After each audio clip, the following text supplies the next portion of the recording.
আলো থেকে বলছি কথাটা বাংলায় নয়। আলো অরুণাচলের একটা গ্রাম, ওয়েস্ট সিয়াং ডিস্ট্রিক্টে, সিয়াং নদীর পাশে। আজকেই এসছি, এখন 8:30 বাজে। আজকে আলোতে এসছি আমরা ডিব্রুগড় থেকে। আর আমাদের প্ল্যানটা এবারে 12 দিনের প্ল্যানটা এবারে দুটো হাফে ভাগ করা আছে। প্রথম হাফে আছে মেসুকা, সেকেন্ড হাফটা পরে বলবো, আগে মেসুকাটা হোক। কালকে আলো থেকে আমরা মেসুকার দিকে যাব, প্রায় 180 কিলোমিটার, মোটামুটি 6-7 ঘন্টা লাগবে। আমার এবারে বাইক হিমালয়ান, আর আমার সাথে আছে কৌস্তবের বাইক হান্টার। আর আপাতত আলোতে এলাম কিভাবে, ডিব্রুগড় থেকে কিভাবে বাইক নিলাম, সেটা জানার জন্য একটু ফ্ল্যাশব্যাকে যেতে হবে। আপাতত তোমরা ফ্ল্যাশব্যাকটাই এনজয় করো। ভোরের ফ্লাইটে কলকাতা থেকে উড়ে গেলাম ডিব্রুগড়। তারপর FBW বাইকস থেকে বাইক নিয়ে রওনা দিলাম আলোর উদ্দেশ্যে।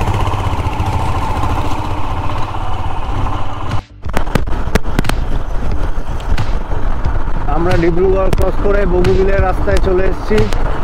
রোদও কম হয়ে গেছে, রাস্তাও খুব সুন্দর।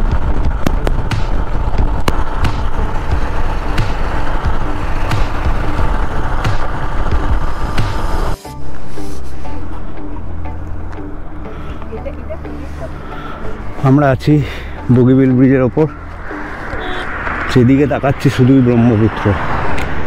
ব্রহ্মপুত্রের ওপর এই বগিবিল ব্রিজ। মোটামুটি 9-9.5 কিলোমিটার লম্বা, প্রায়, আমি ভুলও হতে পারি।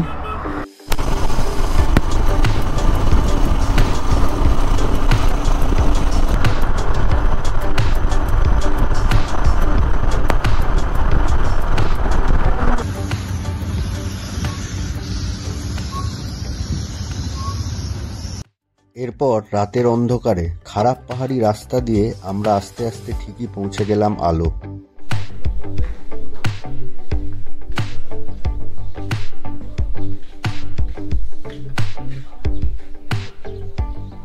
কেন, এটা কি আছে?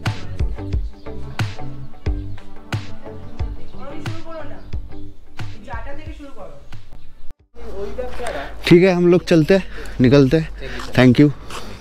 हाँ, और वापस आते वक्त अगर ये करेंगे तो आपको फ़ोन कर देंगे, ठीक है? और उधर पहुंच के एक बार देखते हैं, कॉल कर सकते हैं कि नहीं। अच्छा, नेहरू चौक दिए बांधी के हैं।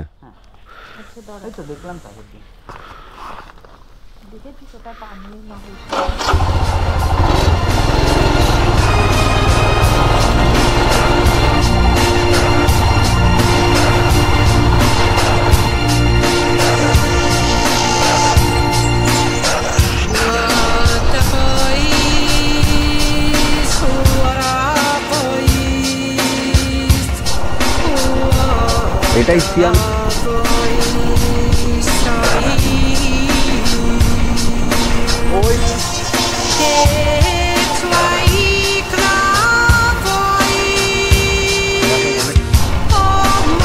এবার পুরো অফরোডিং চালু হয়ে গেছে। সকালবেলা যত ভালো রাস্তা দিয়ে যাচ্ছিলাম, এখন ঠিক তার উল্টো, পুরো অফরোড।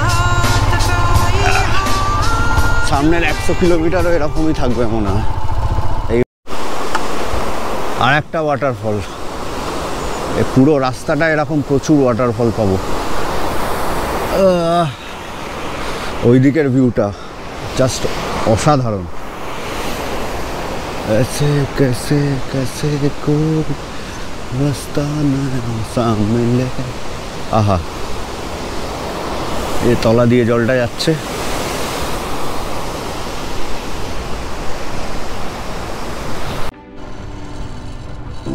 এইভাবে দুলকি চালে চলতে চলতে বেশ দেরি হয়ে গেল, আর তাই সন্ধ্যের পর বাইক চালালাম না আমরা।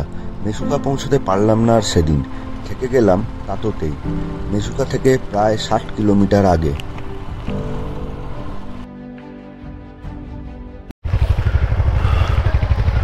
আজ সকালে আমরা তাতো থেকে জার্নি স্টার্ট করছি মেসুকার দিকে, কারণ কাল রাত হয়ে গেছিলো, তাই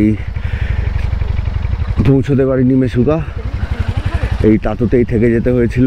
এখান থেকে এখন মেসুকা হচ্ছে প্রায় 50 কিলোমিটার। রাস্তা খুবই খারাপ, সেই জন্যই আর রাত্রিবেলা আমরা চান্স নিইনি।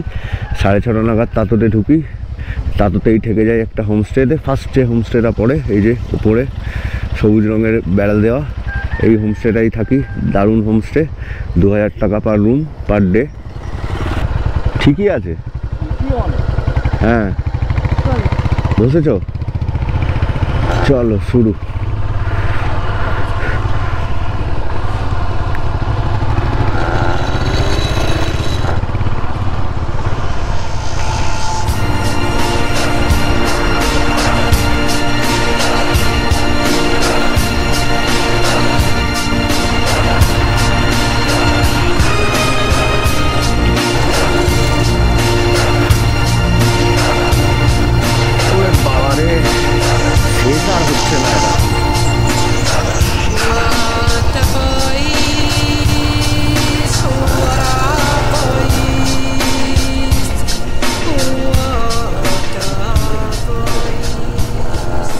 বলেছে তোকে ক্যামেরা অন আছে, বল বল। ঠিক আছে, আমাকে বলেছে ছবি তুলতে, ধরে বসতে হবে না। কেন তুই এগুলো কেন করিস কৌস্তব? আমি তো জানি ও পড়বে না, বিভৎস ফিটো। বাহ জিও, মানে যেদিকে পড়বে উল্টো দিকে মারাত্মক। এটা তুই বুঝে গেছিস, মারাত্মক ফ্লেক্সিবল। জি। রাস্তা কোথাও ভাঙা, কোথাও পাথুরে, আবার কোথাও পুরো কাদার প্রলেপে ঢাকা। খুব সাবধানে বাইক চালাতে হচ্ছিল, কারণ একটু এদিক ওদিক হলেই সমূহ বিপদ। এই রাস্তা দিয়েই প্রায় 50 কিলোমিটার অফরোড পেরিয়ে আমাদের মেসুকা পৌঁছতে লাগলো প্রায় 4 ঘন্টা।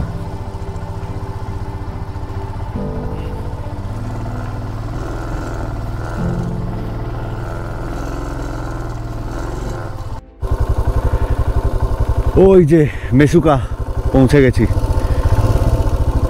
অসাধারণ। ওই দূরে পাহাড়ে, এটা দিয়ে দেখা যাবে না হয়তো, লেখা রয়েছে মেসুকা। দেখো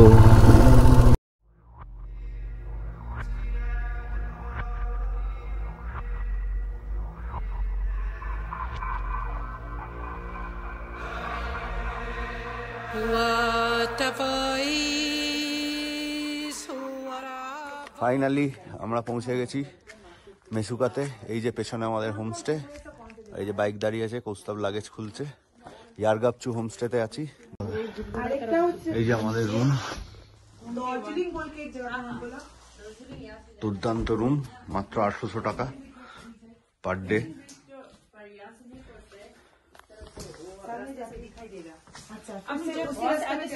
কৌস্তব অফরোডিং করে তোর কেমন লাগলো? ভালো লাগে। 10 কিলোমিটার, 15 কিলোমিটার, 50 কিলোমিটার, 56 কিলোমিটার। বৈরাগীর অফরোডিং এর থেকে কম। Bairagi offroad life, offroading is life.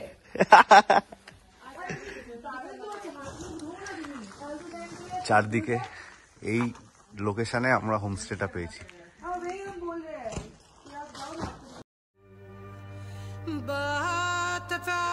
তাড়াতাড়ি লাগেজ রেখেই আমরা বেরিয়ে পড়ি ছোট্ট সুন্দর গ্রাম দার্জিলিং এর দিকে।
ये हम हैं, ये हमारा बाइक है और ये है जन्नत।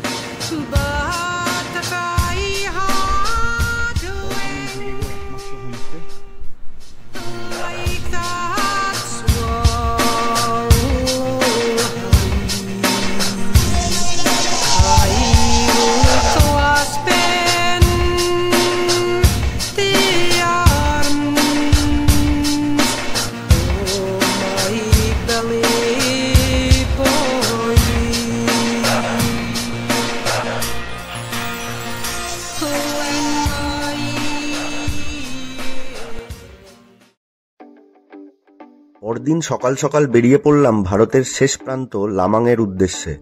পথ বেশ অনেকটাই, রাস্তা ততদিক খারাপ, তবে রাস্তার মন ভোলানো সৌন্দর্য পথের ক্লান্তি অনেকটাই কমিয়ে দেয়। লামাং ভারতের শেষ পয়েন্ট, তারপরেই শুরু চীনের জমি। বর্ডার এরিয়া হওয়ার জন্য গোপ্রো নেওয়ার পারমিশন পেলাম না, ভরসা শুধু মোবাইল ক্যামেরা।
এবার ফেরার পালা, তাই পরদিন দিনের আলো ফোটার সাথে সাথেই বেরিয়ে পড়লাম মেসুকা থেকে। গন্তব্য আবার একবার আলো।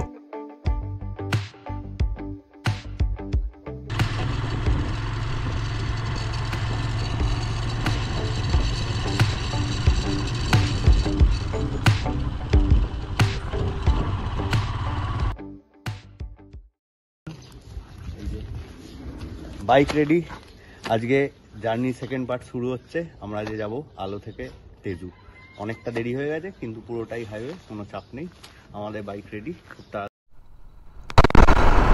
পাসিঘাট ক্রস করে আমরা এখন পাসিঘাট ডাম্বুক হাইওয়েতে আছি।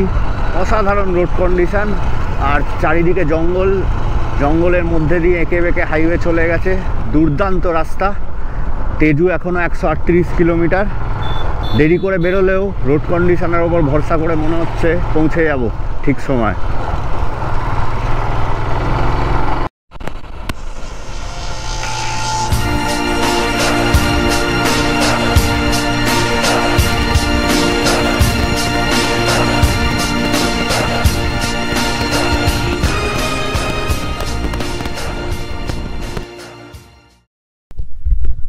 Good morning from Tezu. কালকে আমরা আলো থেকে তেজু এসেছি, 250 কিলোমিটার, পুরোটা হাইওয়ে। একটা পার্টেও কোনো রকম খারাপ রাস্তা নেই, তাই 6 ঘন্টার মধ্যেই আমরা তেজু পৌঁছে যাই। দেরিতে শুরু করলেও মোটামুটি একদম সন্ধে হওয়ার আগেই আমরা তেজু ঢুকে যাই। তারপর এইখানে এসেছি আমরা জিউরিং হোমস্টে। এই যে আমাদের হোমস্টে জিউরিং, দারুণ হোমস্টে, মাত্র 2000 টাকা রুম আর এ ক্লাস রুম। তা আজকে সকাল এখন 7টা বাজে। এখন আমরা যাব হচ্ছে তেজু থেকে ওয়ালং, মোটামুটি 190-200 কিলোমিটার। কিন্তু এখানের লোকেরা যা বলছে পুরোটাই হাইওয়ে, বলছে বেশিক্ষণ সময় লাগবে না, 6.5-7 ঘন্টা লাগবে, কিন্তু তবুও রিস্ক নেব না, তাই তাড়াতাড়ি শুরু করব যাতে সন্ধে হওয়ার আগেই আমরা ওয়ালং পৌঁছে যেতে পারি। দেখা যাক। And the journey begins.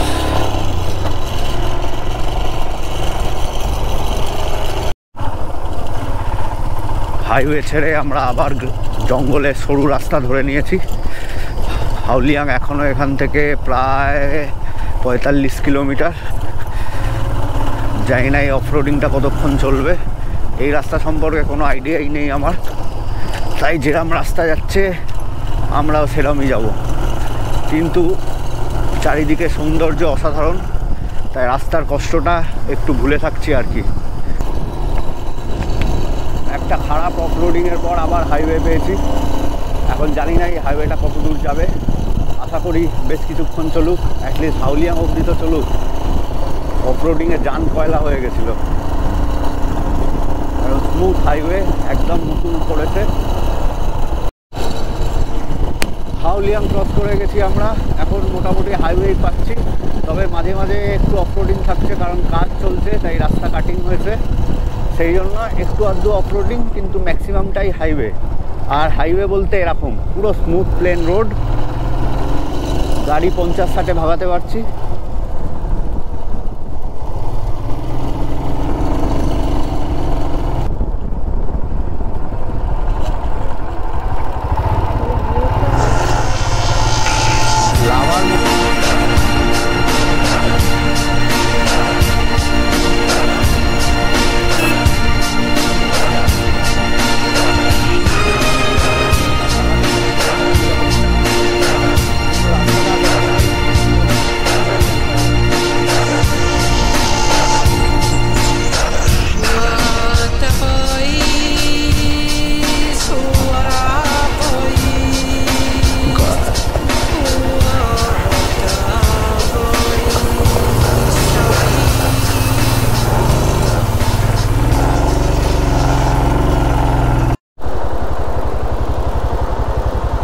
ওই যে নীল নদীটা বইছে, সবুজ পুরো, ওই যে নদীটা বইছে পুরো সবুজ, দারুণ। তার ওপরে একটা হ্যাঙ্গিং ব্রিজ, জানি না ওখানে ওঠা যাবে কিনা। একটা লোকও দেখছি হেঁটে হেঁটে আসছে, দুর্ধর্ষ। ফাইনালি আমরা ওয়ালংয়ে ঢুকে গেছি, আমাদের শেষ ডেস্টিনেশন এই ট্রিপের ওয়ালং। অসাধারণ সুন্দর জায়গা। আর আলো থাকতে থাকতেই ঢুকে গেছি, কারণ রাস্তা খুবই ভালো, কিছু কিছু জায়গায় খারাপ আছে, তাছাড়া রাস্তা A1।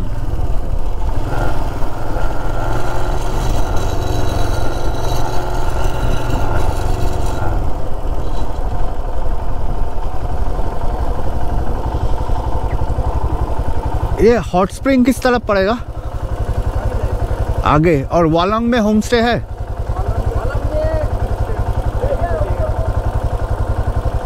ओके। और हॉट स्प्रिंग के वहाँ एक रिसोर्ट है ना?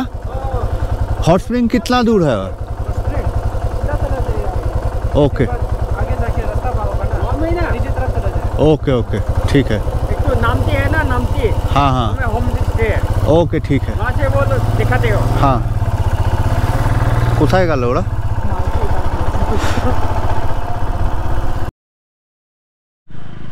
কবে শেষ বাড়ির ব্যালকনি থেকে সূর্যোদয় দেখেছি আমার মনে নেই। এমন কি বা স্পেশাল আছে সূর্যোদয়ের মধ্যে? জীবনে আকছার তো দেখেছি পূবের আকাশে উদীয়মান দিনের প্রথম লালচে আভা, প্রথম আলো, কিন্তু সেটা যদি ভারতবর্ষের প্রথম সূর্যোদয় হয় তাহলে অবশ্যই একটা বিশেষ অনুভূতি। ভারতবর্ষে প্রথম যেখানে সূর্যের আলো পৌঁছায় তা হলো ডং ভ্যালি। ওয়ালং থেকে 2.5 ঘন্টা ট্রেক করে উঠতে হয় ডং ভ্যালিতে, আর তারপরেই দেখা যায় ভারতের প্রথম সূর্যোদয়। আর আমরাও তাই রাত 2টোর সময় বেরিয়ে পড়লাম ডং ভ্যালির উদ্দেশ্যে। লক্ষ্য দ্য ফার্স্ট সানরাইজ। কষ্টজনক ট্রেক, কিন্তু ভালো লেগেছে। কিন্তু এই মেঘের জন্য দেখতে পাচ্ছি না, এটা খুব খারাপ লাগছে। শুধু আমাদের ফোন দেখছে টাইম ল্যাপসে। মানময়ী, তোর ট্রেকটা করে কষ্ট হয়েছে? খুবই। কেন? এই যে তোর একটা সুনীল শেট্টি জিম আর শিল্পা শেট্টি ডায়েট করিস, এতে কি লাভ হলো তোর? পবন পবন পবন পবন পবন। অনেক কষ্ট করে এসেছি, শ্বাস টাস ফুলে অনেক কষ্ট করে এসে কোল্ড ড্রিঙ্কস খেয়ে টাইম ল্যাপসে লাগালাম 2খানা ফোন, কোনো লাভ হলো না। হাওয়া ফাওয়া দিয়ে সব মেঘ ফেক ঢেকে দিয়ে সূর্য দেখতে পেলাম না, সূর্যের আলো তো দূরের কথা। ঠিক এসছি কষ্ট করে।